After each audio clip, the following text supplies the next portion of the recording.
चवंदा आहिनि त जिथे जा ग्राउंड आबाद हूंदा आहिनि उतां जूं इस्पतालूं वीरान हूंदियूं आहिनि। सेहतमंद सरगर्मियुनि लाइ पेरूमल वासी गुज़िरियल 15 सालनि खां रांदियुनि जो ग्राउंड न हुअण करे सेहतमंद सरगर्मियुनि खां महरूम हुआ। अॻूणे MNA किशनचंद पारवाणी पंहिंजी ज़रई ज़मीन मां सेहतमंद सरगर्मियुनि खे ॿीहर सरगर्म रखण लाइ ग्राउंड अतियो कयो ऐं रांदीगरनि खे पंहिंजे तरफ़ां फंड बि जारी कया, जंहिंसां ग्राउंड आबाद थियो। फुटबॉल रांदि शुरू थियण सां ग्राउंड जूं रौनकूं बहाल थियूं। अॻूणे MNA किशनचंद पारवाणी गुज़िरियल ॾींहुं फुटबॉल ग्राउंड जो इफ़्तिताह कयो। रांदीगरनि ऐं शहरनि संदसि ग्राउंड पहुचण ते शानदार इस्तक़बाल।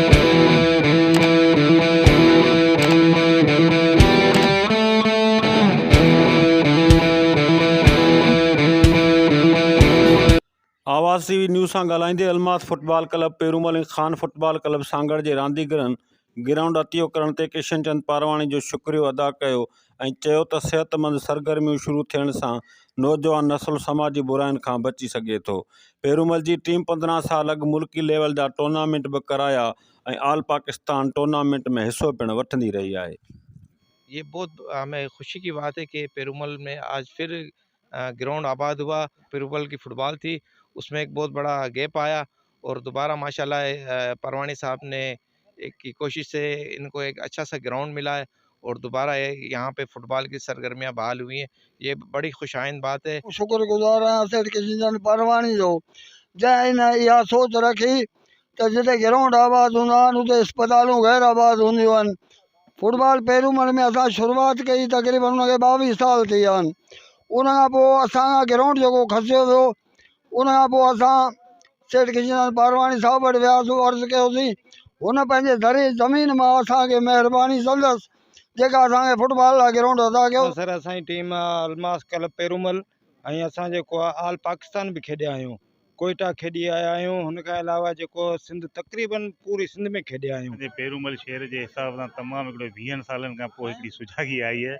या पारवाणी साहब जी महिरबानी जे स्पोर्ट ग्राउंड ॾिनो एंटरटेनमेंट आहे ऐं असीं अञा बि इहा ई कोशिशि आहे त इहे वीचारा नौजवान नंढड़ा ॿारड़ा आहिनि, इहे बि हिननि खे बि ख़बर पइजी वेंदी स्पोर्ट छा आहे।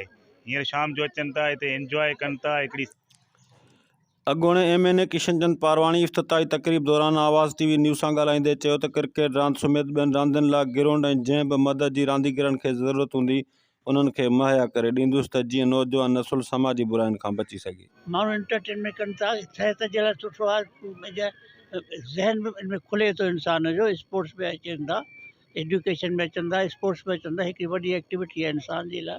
त हू सभिनी खे इन खे अर्ज़ु कंदुसि त इन जो खे दाइरो वधायो।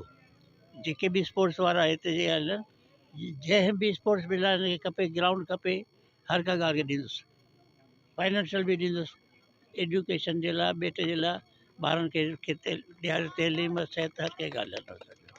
इफ़्तिताही तक़रीब जे आख़िर में अलमास फुटबॉल क्लब पेरूमल ऐं खान फुटबॉल क्लब सांगहड़ विच में फुटबॉल मुक़ाबलो थियो, जंहिंमें रांदीगरनि पंहिंजी परफॉर्मेंस ॾेखारी ऐं फुटबॉल जा शौक़ीन बि वॾे अंग में मैच ॾिसण लाइ ग्राउंड ते पहुतल हुआ। कैमरामैन ख़ाकी होश मोहम्मद सां गॾु AD कुंबर, आवाज़ TV सांगहड़।